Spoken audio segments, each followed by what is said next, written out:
Israel और Hamas के बीच लगातार संघर्ष तेज होता जा रहा है। गाजा पर बम वर्षा के साथ ही उत्तरी गाजा में इजरायली सेना अब जमीनी युद्ध के लिए तैयार दिखाई दे रही है।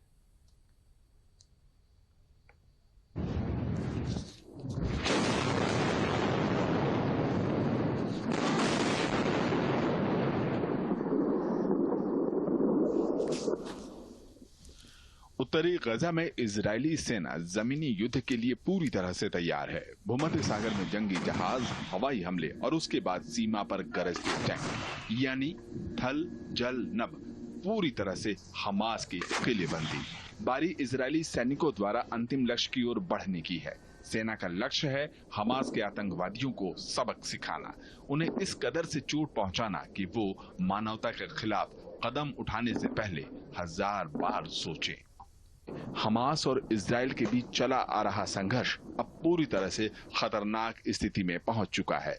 गजा इजराइल सीमा पर जमा हजारों इजरायली टैंक कभी भी हमास के खिलाफ जमीनी कार्रवाई करने के लिए तैयार हैं। मैं इस वक्त इजराइल गाजा बॉर्डर के बहुत नजदीक खड़ा हूं। वो जो मेरे पीछे आप पहाड़ी देख रहे हैं, कुछ ही किलोमीटर यहां से है। उस पहाड़ी के परे गाजा पट्टी है। आप देख सकते हैं कि इजरायली फौज ने यहां टैंक एकत्रित, बड़ी संख्या में टैंक एकत्रित शुरू कर दिए हैं। इंडिकेशंस ये हैं कि इजराइल अब गाजा पट्टी में ग्राउंड मिलिट्री असॉल्ट की तैयारी कर रहा है। अगर ऐसा होता है तो ये चल रहे युद्ध का रुख कंप्लीटली बिल्कुल बदल जाएगा। इजराइल की चेतावनी के बाद उत्तरी गजा में रहने वाले तकरीबन 10 लाख लोग पलायन कर चुके हैं। पलायन कर रहे नागरिकों की परेशानी को देखते हुए दुनिया के राजनयिक चैनल एक्टिव हो चुके हैं। कूटनीतिक तरीके से इस संकट को सुलझाने के प्रयास शुरू किए जा रहे हैं। अमेरिकी विदेश मंत्री पश्चिमी एशिया के दौरे पर हैं। उन्होंने सऊदी प्रिंस से लेकर सभी हितधारकों से बात की। गजा में पैदा हुए मानव संकट को सुलझाने के लिए सऊदी अरब की ओर से प्रयास जारी हैं। वहीं यूनाइटेड किंगडम के विदेश मंत्री जेम्स क्लेवरली ने गजा में रहने वाले नागरिकों की सुरक्षा की बात कही है।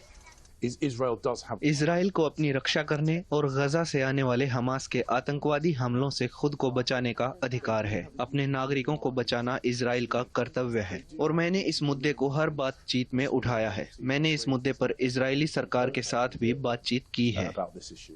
वहीं पोप फ्रांसिस ने हमास से बंधकों को मुक्त करने और इजराइल से निर्दोष नागरिकों को सुरक्षित करने की अपील की है। इजराइल और फिलिस्तीन में जो कुछ हो रहा है बहुत पीड़ादायक है। मैं बंधकों की रिहाई के लिए अपना आह्वान दोहराता हूँ।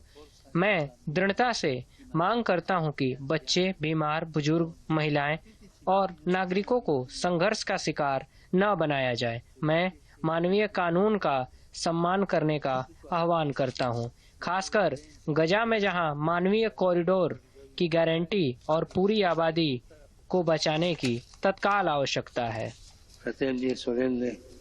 इन 7 दिनों में अगर मरने वालों का आंकड़ा देखें तो गजा में करीब 2300 लोग मारे जा चुके हैं। वहीं गजा में अस्पताल, दवाइयों और लोगों के इलाज का भी संकट पैदा हो रहा है।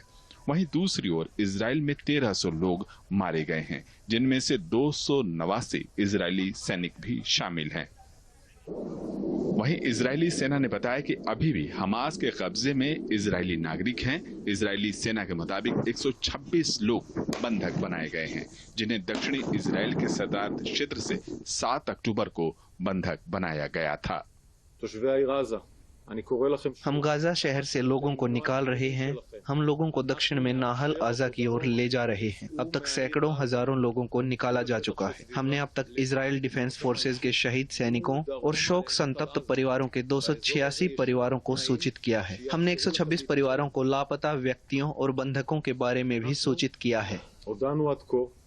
7 दिनों में आतंकी हमास के ठिकानों पर इजराइल की सेनाओं ने जमकर बमबारी की है। हमास के नुखबा कमांडो फोर्स की कंपनी कमांडर अली कादी भी मारा गया। फिलिस्तीन का कुख्यात आतंकवादी संगठन हमास ने इसी महीने की 7 तारीख को बिना किसी उकसावे के इजराइल पर आक्रमण किया था। उसके बाद इजराइल लगातार जवाबी कार्रवाई कर रहा है।